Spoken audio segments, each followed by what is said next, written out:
जय हिंद साथियों। CAPF HCM यानी कि BSF, CRPF, ITBP, SSB, CISF, इन सभी फोर्स के अंदर एचसीएम की पोस्ट आई हुई है। फॉर्म आपने भर दिया होगा, नहीं भरा होगा तभी टाइम आप फॉर्म अप्लाई कर सकते हैं। इसके अलावा आसाम राइफल के अंदर कल रखी पोस्ट है। अब इसके अंदर जैसे कि सिलेक्शन प्रोसेस है, तो सबसे पहले आपका इसके अंदर पीएसटी और पीईटी यानी कि फिजिकल स्टैंडर्ड टेस्ट और फिजिकल इफिशिएंसी टेस्ट होना है। तो जिसके अंदर आप नॉर्मल भाषा में बोले तो आपका फिजिकल होना है। तो फिजिकल के अंदर आपका क्या क्या इवेंट होगा, कैसे आपको तैयारी करनी है, किन बातों का ध्यान रखना है, फिजिकल कितने मार्क्स का होगा, अगर आपका फिजिकल कमजोर तो किस प्रकार से तैयारी करें, आपको इस टॉपिक पे जानकारी मिलने वाली है। चैनल पे आप पहली बार विजिट कर रहे हैं, चैनल को सब्सक्राइब जरूर कर लीजिएगा। वीडियो को लाइक नहीं किया तो लाइक जरूर कर लेना। तो दोस्तों, सेंट्रल आर्मड पुलिस फोर्स के अंदर आप एचसीएम से भर्ती हो रहे थे, किसी भी पोस्ट से भर्ती हो रहे हैं, तो जो भी पोस्ट इसके अंदर आपकी प्रोसेस होती है सिलेक्शन प्रोसेस के दौरान, चाहे आपका फिजिकल है, चाहे आपका रिटर्न एग्जाम है, चाहे आपका मेडिकल है, डॉक्यूमेंट वेरिफिकेशन है, स्किल टेस्ट है, तो सभी प्रोसेस अपनी जगह पे एक मायने रखती हैं। अब ये नहीं है कि आपकी स्किल टेस्ट की बढ़िया तैयारी, आपकी टाइपिंग की आपकी अच्छी तैयारी है और टाइपिंग आप 40 वर्ड पर मिनट में गा रहे हैं, एक्यूरेसी भी आपकी बढ़िया आ रही है, रिटर्न एग्जाम की भी अच्छी तैयारी, लेकिन आप फिजिकल की तैयारी नहीं कर पाए, फिजिकल अगर आपका कमजोर पड़ रहा है, तो आपका कोई बेनिफिट नहीं आएगा। आपकी 40 वर्ड जो स्पीड है वो आपकी तब काम आएगी जब आप फर्स्ट स्टेज को पार करेंगे। अब फर्स्ट स्टेज को पार करने के लिए देखेंगे, पहले आप सीआरपीएफ एचसीएम में जो पोस्ट आई थी अकेले की, उसके अंदर आपकी रनिंग नहीं होती थी। अभी इसके अंदर आपके लिए जो रनिंग है, ये आपकी 1.6 किलोमीटर रनिंग होगी और 6 मिनट और 30 सेकंड का टाइम इसके अंदर मिलेगा मेल के लिए। फीमेल के लिए 800 मीटर की रनिंग है, 4 मिनट 45 सेकंड का समय इसके अंदर रहने वाला है। अब बात आती है भाई, 6 मिनट के अंदर, 6 मिनट और 30 सेकंड के अंदर आपकी 1600 मीटर रनिंग है, तो ये इसको आप आसान भी नहीं बोल सकते और कठिन भी नहीं बोल सकते। इसका मतलब ये है कि जो बच्चा तैयारी कर रहा है फिजिकल की, रनिंग की, तो उसके लिए भाई इतनी हार्ड नहीं है, क्योंकि अगर आप प्रैक्टिस करेंगे, तैयारी करेंगे, तो आप इजीली पास कर देंगे। लेकिन जो बच्चा सिर्फ भाई अपने स्किल टेस्ट के ऊपर, रिटर्न पे फोकस कर रखा, फिजिकल पे फोकस नहीं कर रखा, तो उसके लिए जो 6 मिनट 30 सेकंड में 1.6 किलोमीटर रनिंग इतनी आसान भी नहीं है। तो इसके लिए क्या है कि भी आपको आज से ही तैयारी शुरू करनी पड़ेगी। जैसे भी आपकी फिजिकल की डेट के लिए आपका एडमिट कार्ड जारी होता है, जो सेंटर आपको मिलता है, तो आप किसी रिटर्न एग्जाम की तैयारी करें, स्किल टेस्ट की तैयारी कर रहे हैं, उसके साथ साथ में आपको फिजिकल पे फोकस करना पड़ेगा। यानी कि फिजिकल की तैयारी भी आपको करनी पड़ेगी, खास करके रनिंग की, क्योंकि इसके अंदर मेन जो पार्ट है वो आपका रनिंग है। रनिंग के लिए आपका हाइट, वेट और चेस्ट होता है। तो हाइट तो आपका ऑलरेडी जो मांगा गया है एलिजिबिलिटी क्राइटेरिया के अंदर, उससे अगर कम है तो कोई ऑप्शन है नहीं भाई, आपको हाइट तो एक दिन में बढ़ा नहीं सकते, ना आप एक महीने में बढ़ा सकते हैं। साथ ही आपका चेस्ट के ऊपर, अगर चेस्ट कमजोर है तो चेस्ट के ऊपर भी आपको फोकस करना पड़ेगा। यानी कि सबसे पहले फोकस आपको करना है रनिंग के ऊपर। अगर फिजिकल की बात करूं तो रनिंग पे फोकस करना है। उसके बाद में फिर दूसरा पार्ट आता है आपका चेस्ट का। चेस्ट आपको पता है इसके अंदर जैसे आपको किसी प्रकार का एग्जाम्पशन नहीं है, तो 77 से लेके 82 तक आपकी चेस्ट होनी चाहिए। अभी चेस्ट आपकी 77 से 82 चेस्ट अगर है आपकी, तो इसके अंदर सबसे बड़ा हो सकता है आपकी 77, आज आपकी 80 भी हो, 85 भी हो, आपकी अच्छा शरीर हो। उसके अंदर आपका जो 5 सेंटीमीटर का जो फुलाव होता है, ये भी आपको बहुत मायने रखेगा, क्योंकि कुछ बच्चे ऐसे होते हैं चेस्ट उनकी अच्छी होती है, लेकिन 5 सेंटीमीटर का जो फुलाव होता है वो नहीं कर पाते हैं। यानी कि आपको चेस्ट को जो फूलने का जो 5 सेंटीमीटर आपका होना ही होना चाहिए। आपकी 77 है, 78 है, 79 है, 80 है, लेकिन आपका 5 सेंटीमीटर फुलाव होना चाहिए। तो आपको फुलाव करने के लिए, जैसे अपनी चेस्ट को फुलाने के लिए प्रैक्टिस करनी चाहिए कि भाई मैं चेस्ट का, मेरा 5 सेंटीमीटर का फुलाव आपका होना ही होना चाहिए।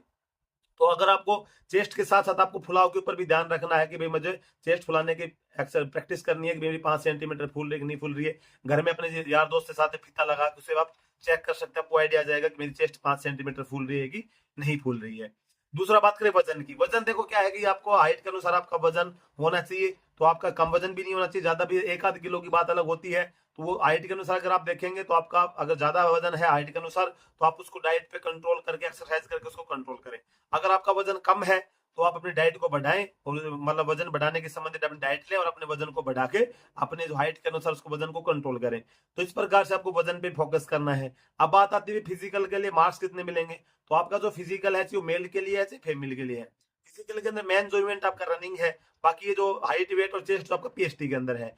तो आपका जो फिजिकल के अंदर 1.6 किलोमीटर रनिंग है मेल के लिए, फीमेल के लिए 800 मीटर है, तो इसका कोई मार्क्स नहीं है, सिर्फ आपको क्वालिफाइंग नेचर इसके अंदर, यानी कि आपको सिर्फ पास करना है। आपको 1.6 किलोमीटर रनिंग 6 मिनट 30 सेकंड में आगे तो भी वही बात है, 5 मिनट 20 सेकंड में आगे तो भी वही बात है, 5 मिनट 30 सेकंड में आगे तो ही बात है।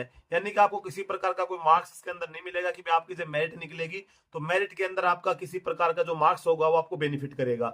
इससे बेस्ट ये कि आपको तैयारी करनी है, और आपको अच्छी तैयारी करनी है। ये नहीं है कि भाई थोड़ा बहुत टाइम पास करके आगे आपकी रनिंग का टाइम आ रहा है 6 मिनट 40 सेकंड आ रहा है, 6 मिनट 45 सेकंड आ रहा है, 6 मिनट 50 सेकंड आ रहा है, फिर 6 मिनट 30 सेकंड के नजदीक आप पहुंच रहे हैं, तो उसमें आपका नहीं हो पाएगा, क्योंकि जिस दिन आपका फिजिकल होता है उस दिन आप एक तो पूरी रात के भर सो नहीं पाते, जो कि सेंटर के अंदर आपको अर्ली मॉर्निंग बुलाया जाता है, फिर कहीं से आप यात्रा करके आ रहे हैं, जल्दी आपको उठना है, जल्दी आप ठीक से फ्रेश भी नहीं हो पाए, ठीक से आप मतलब सो भी नहीं पाए हो, तो फिर आपको काफी टाइम तक आपको प्रोसेस वगैरह करनी पड़ती है, लाइन में लगना पड़ता है, और एक प्रकार का माइंडली प्रेशर भी रहता है। तो उस टाइम पे जब आपकी ऑलरेडी रनिंग घर पे आप 6 मिनट 30 सेकंड में निकाले, तो वहां पे थोड़ा सा आपको वो साथ में लड़के दौड़ते थोड़ा सा एक माइंडली प्रेशर बनता बच्चे के ऊपर।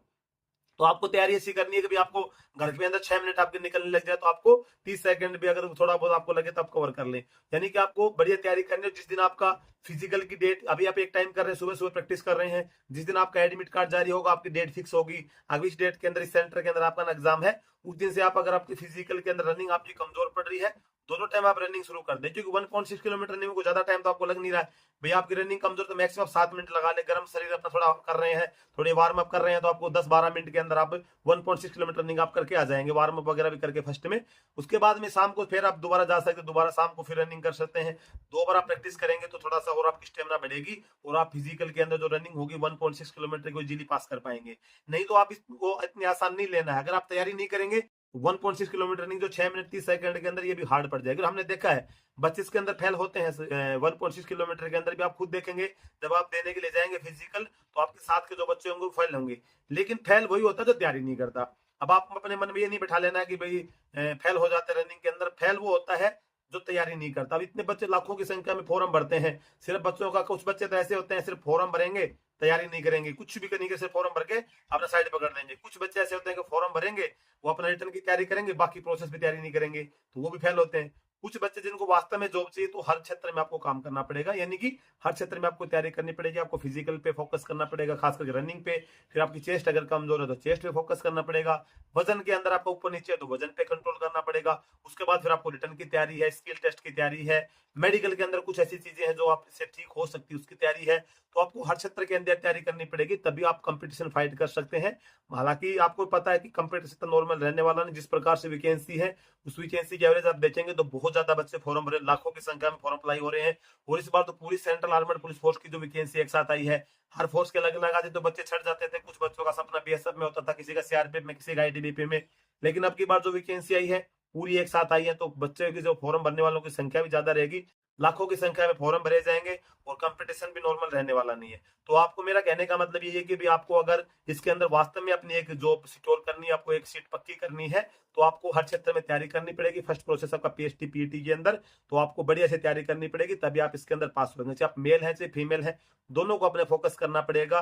फीमेल के लिए सिर्फ आपका रनिंग पे फोकस करना है और आपका वजन पे कंट्रोल करना है। बाकी मेल के लिए आपको चेस्ट के ऊपर भी है, हाइट तो भाई दोनों के लिए सेम है, जिसकी कमजोर हो तो कम है तो पूरी हो नहीं पाएगी। बाकी आपके हाथ में चेस्ट पे आप थोड़ा बहुत टाइम दे सकते हैं, वजन पे दे सकते हैं, और रनिंग पे दे सकते हैं। तो दोस्तों, हमारी शुभकामनाएं आपके साथ। अगर आप तैयारी करते हैं तो जरूर आप सफल होंगे, और आप अच्छी तैयारी आदमी को अच्छा ही मतलब सफल करती है, अच्छा ही मतलब उसको एक मतलब इस प्रकार से देखें रिजल्ट मिलता है उसको हर हाल में। तो आज की वीडियो में यही जानकारी थी। जानकारी अच्छी लगी तो वीडियो को लाइक जरूर कर लेना, चैनल पे पहली बार सब्सक्राइब जरूर कर लेना। जय हिंद।